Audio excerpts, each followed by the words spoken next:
with any incomings? And in terms of possible outgoings, I mean, has there been any further interest in Shaqiri that you've had to knock back, or any chance that Nathaniel Clyne could move on?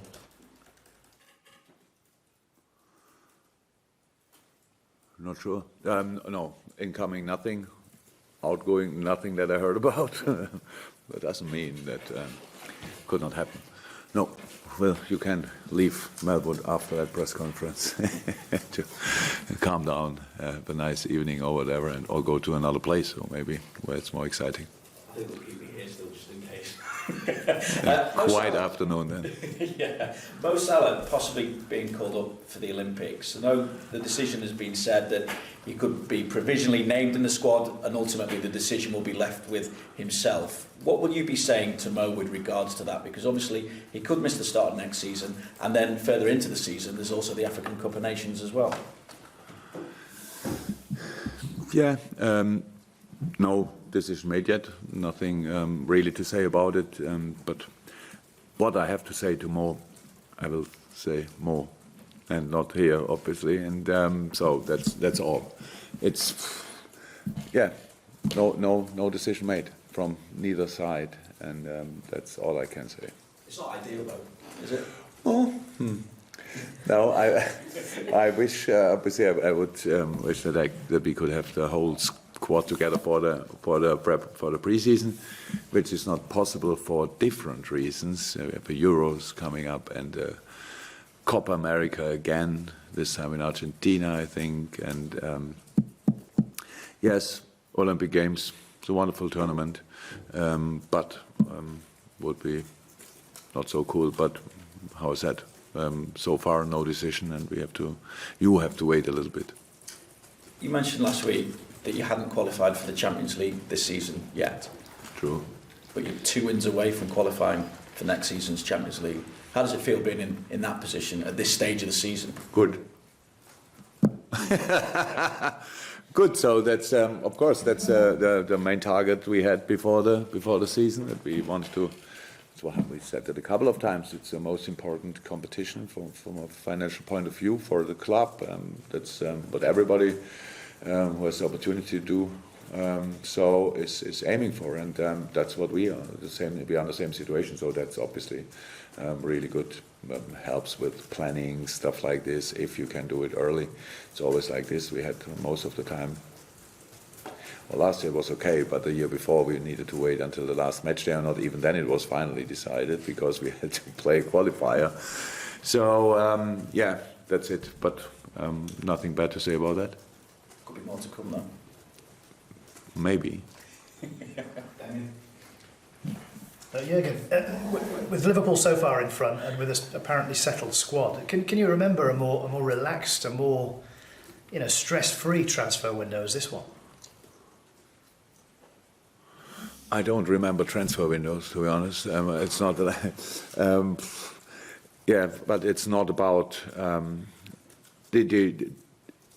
Nobody here is relaxed. To be honest, absolutely nobody is relaxed in the moment. Yes, we are not really busy with transfer decisions for this period now, for this moment, but we are constantly in talks and exchange ideas and thoughts about what helps us in the long term. So that's it. But being relaxed, being not busy in a transfer window doesn't give you the opportunity in this business to be relaxed. I sit here and so far we didn't speak a word about Southampton, which is my main concern, obviously, for some very good reasons. And the transfer window is, I'm not sure. But were we busy last year? The year before we brought in Verge. That's good.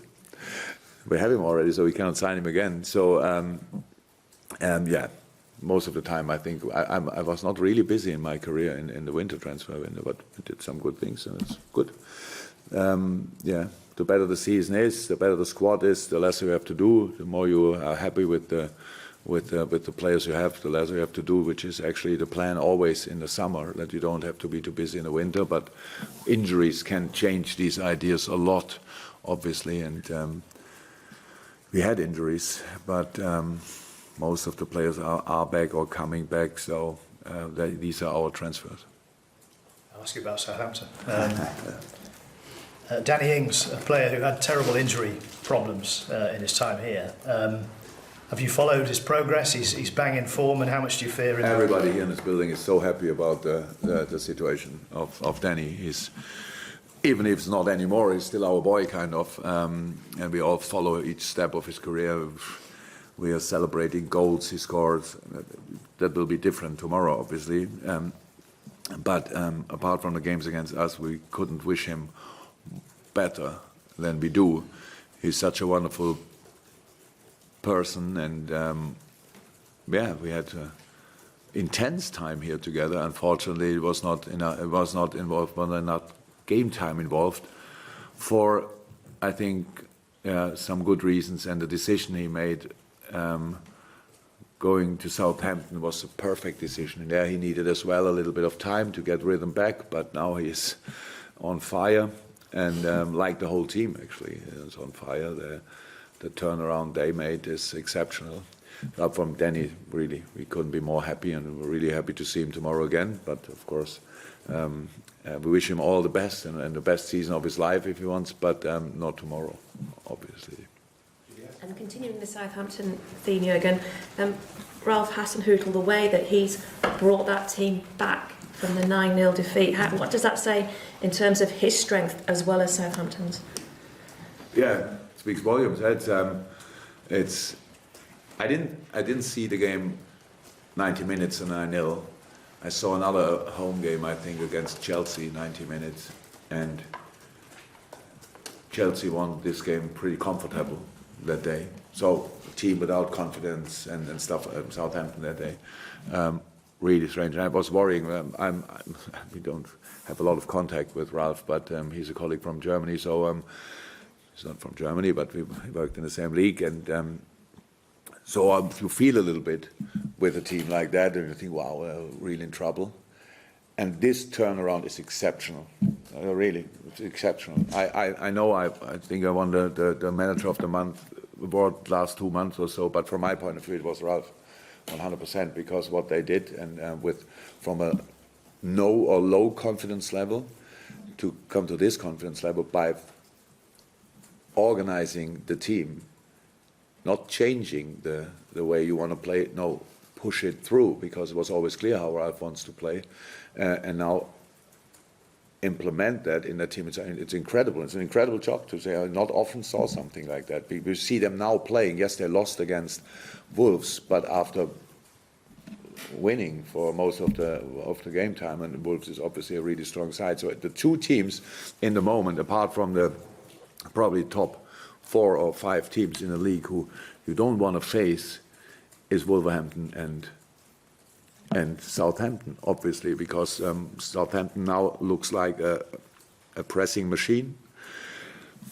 Jump in everything, pressing on highest level, counter press on highest level, but playing football as well. So it found now a formation where it works really well with Ingsy and, okay, Long is now injured, unfortunately, Armstrong injured, but having still Buffal came on, I think 3 years ago. He was the main signing or so. A lot of quality. Redmond in a super shape. Højbjerg, Ward-Prowse. It's all really. It looks now like they only waited for the moment to show finally what they're able to do. And the analyze was like, oof, wow, that's really high intense. So I can say immediately, tomorrow we need each and everybody in our stadium to help us, because they had a week to prepare that game. We played the day before yesterday, so that's a big advantage for them now, obviously, but should be the only one. And so we need an outstanding atmosphere, please. That would be really, really nice. Yeah, again, just to come back to Danny Ings, we know all about his ability and he's having a great time this season, but he's spoken this week about crediting the Liverpool medical staff with saving his career when he was struggling with injury after injury and long-term absences, but saying that they went above and beyond the usual call of duty and trying every possible technique that they could to get him back. I mean, can you remember that and what was involved? Oh, I can remember it, but I have to say that's what these people do with every player. So that's how it is. But with Ings, Ings is a very likable person, and he's a very staff-orientated, a very good relationship to all the staff members. So not he has no good relationship to players, of course, but really close to the staff. And so yes, they created a special relationship. They had it before, and Ings was. So I came in October 15, and Ings got injured in my first session, which is obviously not a good start. And from this moment on, that all people in the medical department worked their socks off to make it happen again. Then he came back and he got injured pretty early again. So this is the story of our common time. So that's really not cool. There was a lot of worries about if you have these kind of difficult injuries. There were a lot of worries around. But he is a very positive person most of the time, for sure. In these moments, everybody has like little ups and downs. But seeing him now just performing like this consistently is just wonderful, just really nice to see, because after all the things we thought, and now he's there and is close to go back to the English national team, stuff like that, these kind of things, scoring, the goals he scores are exceptional. The chances he has himself or creates are exceptional. A half volley, quick decision making, chest, bam, shoot. It's Ingsy. We all saw these situations, but in the end, when he was fit, he couldn't get enough match time, and because of the quality of the squad we had. But seeing it now, as I said, it feels still a little bit like he's ours, but we know, of course, he's not. You'll be speaking, if you haven't done already, to the players about Southampton and what to expect. As you said, they're in great form. But one thing you certainly won't want to be doing is giving away free kicks in and around the edge of your own penalty area, because James Ward-Prowse is probably, the best player in the league at the moment at taking them. He is. He did it last year already from time to time, but now maybe they have just more situations around that area. Yeah, we don't want to have Southampton constantly in that area anyway. So around our box, it's not the only advice we give to the boys, but maybe we should give that as well. That's right. No, if we cannot be intense tomorrow, we have a problem, because Southampton will ask for it. They are super intense, and we have to make sure that we are ready for intensity, and that we are, but on the other side, even against a high pressing and pressing team, which we usually like, when teams are going for us, we'll give spaces in different areas, but we have to make sure that we are really ready for that, and will be a completely different game to the Wednesday game, for example. And yeah, it's interesting and very exciting, I have to say. I couldn't respect more what they do, and what they, especially with the basis, from the basis they're coming from a really tough place in that strong league, doing it like that. And if they would have won against Wolves, I think they would be now already in a European place. So that's just amazing. Jürgen, just in terms of team news, is Shaqiri and Milner anywhere close? Anywhere closer, not for this game, but then afterwards, hopefully. And Milano and was it really just right in the end? Yeah, Adam trained normal.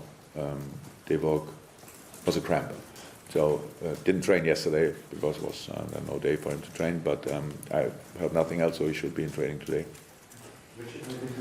Yeah, Joe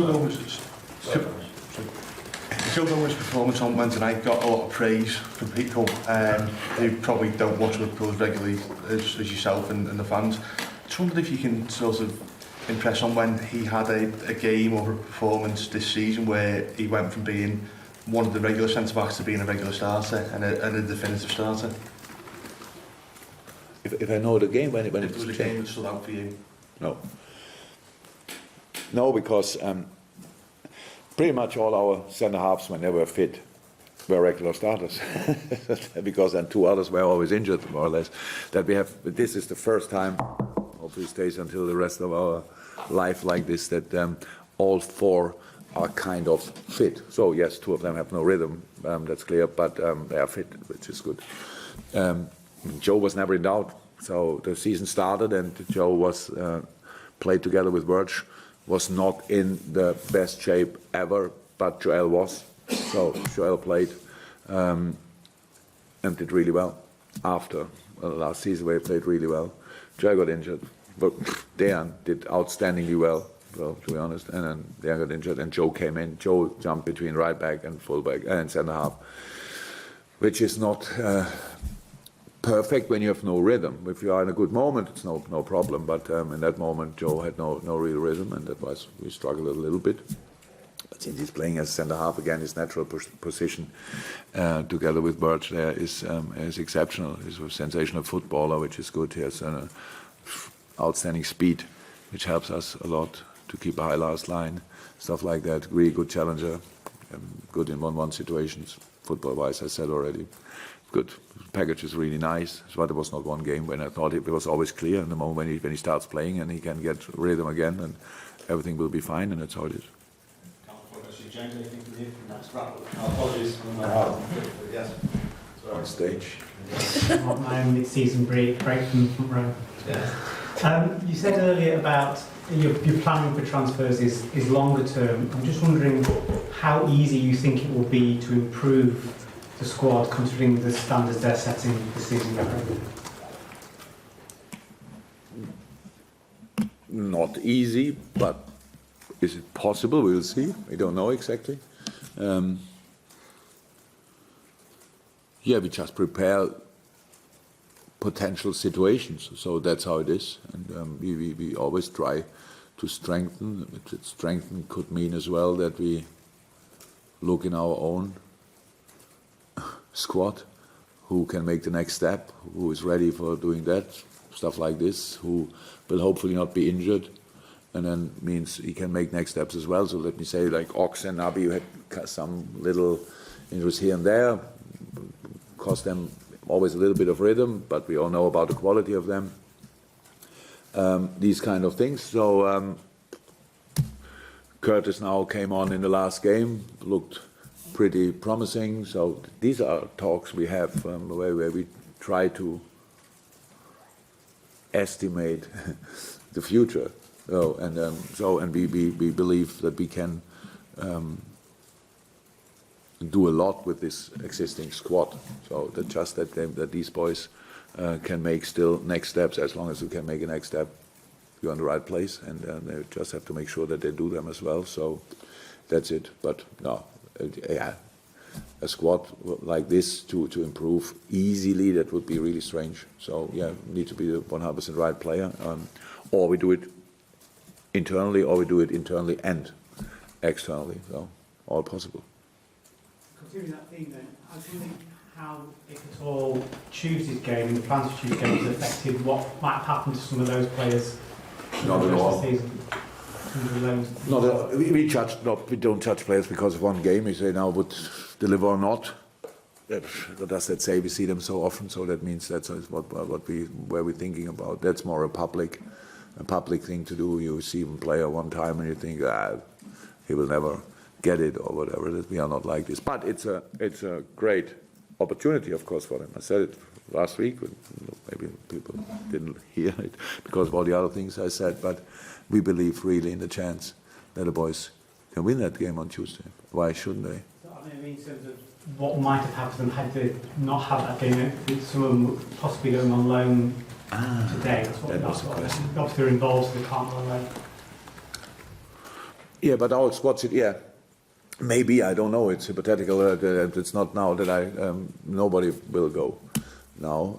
But that's these boys developed here and that's, I know it's and there are a lot of different ways how you can develop talents, and sometimes if it's the right moment, alone is a good way to do it. But the boys, some of them were now really often in our training, and that helped as well. Played games in the U23s, really good games in the U23s. That developed a lot at the beginning of the season. The U23 struggled a little bit. Now they are really there, and even if you take 4 or 5 players away, still good. It's a good level, and if they are all in and play all together, then it's a really nice team to watch. And so that's one part as well, how you can develop talents. That's what we try.